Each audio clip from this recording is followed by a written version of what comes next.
Weight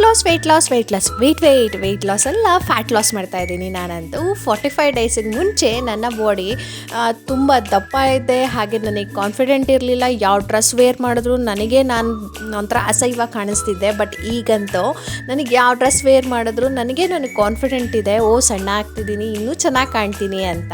ಈ confident ನಿಮಗೂ ಬೇಕಾ? ನೀವೇನಾದರೂ ದಪ್ಪ ಇದ್ದೀನಿ ಅಂತ ನಿಮಗೆ ಫೀಲ್ ಆಗ್ತಿದೆಯಾ? ಯಾರಿಗೋಸ್ಕರನೂ ಸಣ್ಣ ಆಗಬೇಡ್ರಿ, ನಿಮಗೋಸ್ಕರ ನೀವು ಸಣ್ಣ ಆಗಿ, ನೀವು ಕಾನ್ಫಿಡೆಂಟ್ ಆಗಿರಬೇಕು ಅಂತ ನೀವು ಸಣ್ಣ ಆಗಿ. ಸಣ್ಣ ಆಗೋದಂತೂ ತುಂಬ ಈಸಿನೇ, ಬಟ್ ನಾವು ಮೆಂಟಲಿ ತುಂಬ ಸ್ಟ್ರಾಂಗ್ ಆಗಿ ಫಿಕ್ಸ್ ಆಗಬೇಕು ನಾನು ಸಣ್ಣ ಆಗಬೇಕು ಅಂತ. ಹಾಗೆ ಅದ್ರ ಜೊತೆ ಒಂದು 4 ಪಾಯಿಂಟ್ನ ನೆನ್ಪಿಟ್ಕೋಬೇಕು.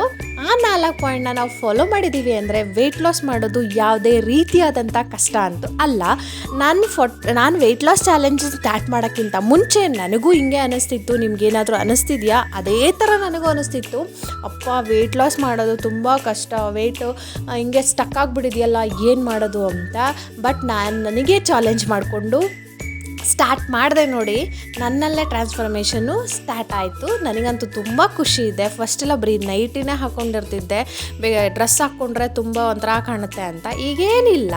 ಮತ್ತು 4 ಟಿಪ್ಸ್ ಅಂತ ಹೇಳ್ದಲ್ಲ, ಅದು ನೆಕ್ಸ್ಟ್ ವ್ಲಾಗಲ್ಲಿ ಹೇಳ್ತೀನಿ. ಸಿಗೋಣ, ಟೇಕ್ ಕೇರ್, ಬಾಯ್ ಮತ್ತೆ.